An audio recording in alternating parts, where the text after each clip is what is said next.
And how then do you respond to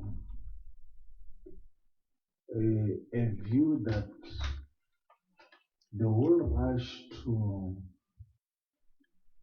utilizing nuclear as another source of energy was linked, one, to Gupta's interest, two, to the fact that senior government officials took a bribe from the Russians in order to implement the nuclear energy program, I meant to say.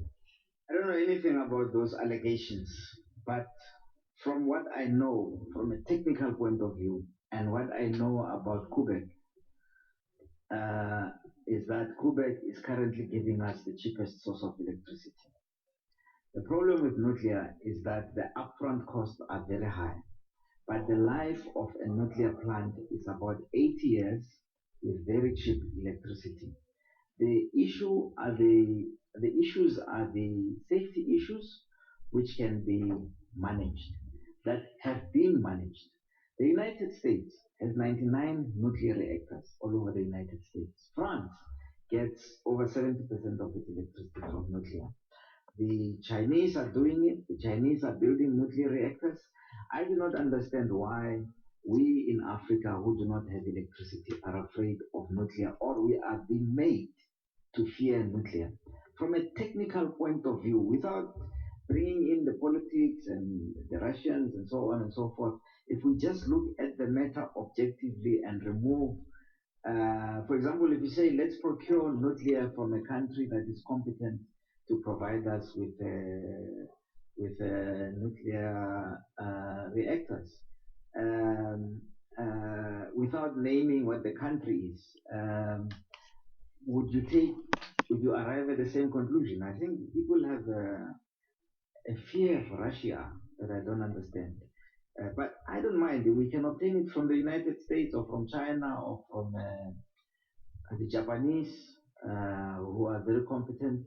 The thing is, we have to get, or the French even. The thing is, we have to get technology that is compatible with what we already have here and what we already know, which is, yeah.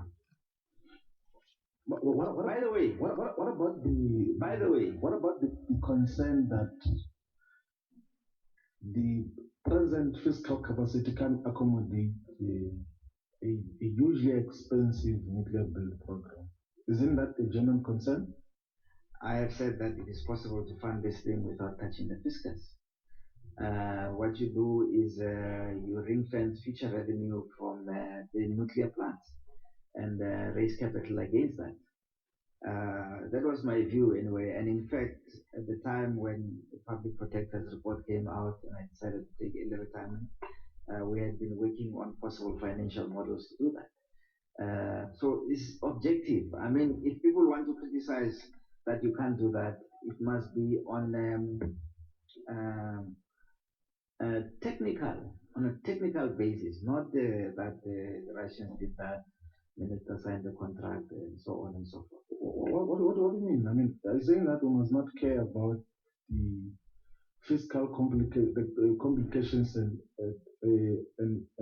consequences of nuclear? We must just look at the technical issues narrowly like that. Is that what you're saying? No, but we're going to the other extreme here. We're forgetting the technical issues completely. Then your justification of the together deal is